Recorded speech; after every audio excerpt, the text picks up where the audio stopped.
Well, hello everyone. Channel news. April 3rd, 2009.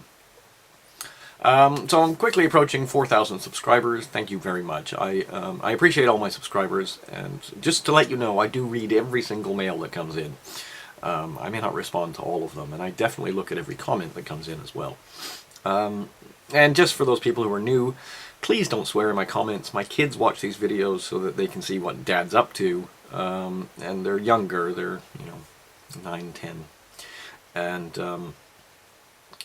probably not appropriate for them to see swear words in the comments. I don't mind if you disguise it a little, put some stars in there or whatever, that's fine. I just don't want them to see these words and then have to go running to their mother and say, "Mom, what does this word mean?" Because that would freak them out. It would freak out my ex-wife as well, but never mind. Okay, so we're doing well, we're doing good, we're getting the message out, people are listening, people are actually learning and understanding and beginning to see how this whole system connects together, and the fact that, this whole monetary system, this whole world is built around this concept called fractional reserve banking, and it's just a great big scam. But I got up this morning, I was pretty depressed after yesterday's news and the piece I did there. And of course, people are still saying, but it's not real, it's not an SDR, it's not real. Yeah, okay, anyway. Yes, Brown's Brave New World. Yes, Brown's New World Order is coming. Of course, The Independent also had New World Order on the front cover. Daily Mail had it on their front cover. It's not good. Now, the Telegraph, their headline had New World Order on the website, but by the time I picked up a paper, it wasn't actually on the paper anymore, but anyway. Yep, so there you go. Crackdown is cost of solving crisis. So, of course, this is about the Financial Stability Board. And, of course, some of the papers are still calling them Financial Stability Forum. I wish they would figure this out. Never mind. If you go to the fsforum.org website, you can find out what they're thinking. Anyway, so I'm not alone in thinking this SDR is going to be a global currency. So too does Ambrose Evans-Pritchard. New global currency lies ready and waiting. So of course I was pretty bummed this morning when I got up.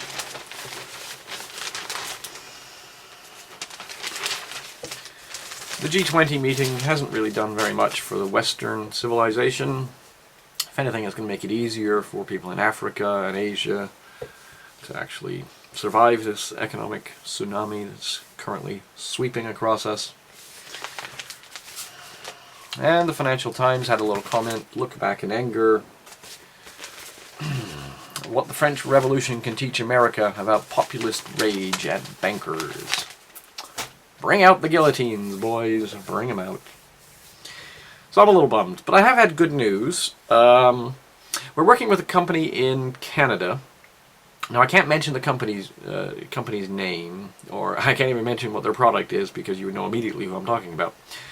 However, let's just say they make a mobile messaging device, and I'll be working down in Waterloo for a while. So, initially it's going to be some training. I'm going to train them on how our software works. We're going to train lots of people on that, so it'll probably be 3 to 4 weeks of training other people, me explaining what the software does and how they can use it. And then after that, there's a bunch of consulting work that needs to be done to implement the software in their environment. Now, how long is that going to take? It's a piece of string is how long it's going to take. I have absolutely no idea. Although the plan at the moment is that someone will be working there off and on for at least 9 months, which suits me quite well. So they've asked me to go. I am, after all, Canadian. It's far easier for me to work in Canada than anyone else. Particularly on a long period like that, and I happen to know the software very well, so this is great. It does, however, mean that I have to get my stuff ready here. I have to sort my life out here, get things, wrapped up here, as it were. I will be occasionally coming back to the UK to check the house and make sure everything's cool and whatnot, but I won't be doing as many reports, unfortunately. Particularly over the first period of the training, because A, it's going to wear me out, and B, it's a full-time go into their office and train people, and then come home and probably pass out after speaking all day long. So, but I will attempt to do major stories and put that information out there as best as I can. So I'm getting things ready here, which means that I won't be doing as many reports this week. I'll try to do some over the weekend, but basically I'm supposed to be flying Thursday next week over to Toronto. I'm going to spend Easter over in Canada, and then following on from that, either start training the week after or the week after that. We're not quite sure yet.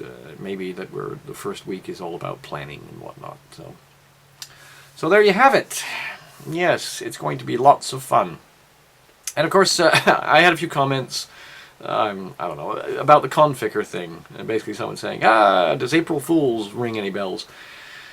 Yeah, I mentioned in some of the comments around my blog as well that our email server over in the States seems to be occasionally trying to contact me and get in on port 135 for some odd reason. 135 is the RPC port. This is used for remote program execution and is one of the biggest holes Windows ever wrote. All kinds of weird things can get in through 135. So my firewall rule basically says nothing's coming in on 135 from outside my local network. Nothing's coming in on most of the major ports unless I specifically set them up. So it would appear that our email server is suffering from some virus attempting to spread itself on 135. My guess would be it's Conficker B, but it could be anything. Anyway, so I notified our IT guys over in the States. I sent them an email basically saying, this is what I got, this is what my firewall showed up, the IP address is the email server, you might want to go have a look at that. And they came back and said, what exactly was the message? And so I explained again. And they said, okay, fine. And I heard nothing. But then I got an email, basically at 6:30 Pacific time, their time, saying, oh, we're going to reboot the email server. So I wonder if they attempted to patch and fix whatever the heck's on that machine. Well, Conficker is a real difficult one to get rid of. It's not gone. I just got one coming up on my firewall now. Something's still there, trying to get me on 135. Guess I better let them know in the States. Never mind. Yeah, so the IT guys emailed out on the 31st saying, we think it's all a big hoax. It's not real. But just in case, update your antivirus. So I did. And they didn't, apparently. They didn't do a good enough scan of their machines. So, folks, everyone out there, have a good day. I'm going to post another video after this of a little trip I took while I was in Paris. I went up the Eiffel Tower, went to the top of the Eiffel Tower, and took some nice pictures from there, some nice videos from there. So I'll put them up, what the heck. People can see Gay Paris one more time. And I'm also going to create some music for that. I've got great software, the Sony Vegas software, and it's got some really cool add-ons on there. So I'm going to try creating a nice funky kind of jazz, or maybe, I don't know, classic. I don't know, classical, maybe some rock. I don't know. I'm going to put something on the soundtrack. Make it more interesting than just me looking out across Paris. Okay, everyone have a good day. And I will speak to you again, most likely on Sunday. Okay, peace, love, understanding. Think about things.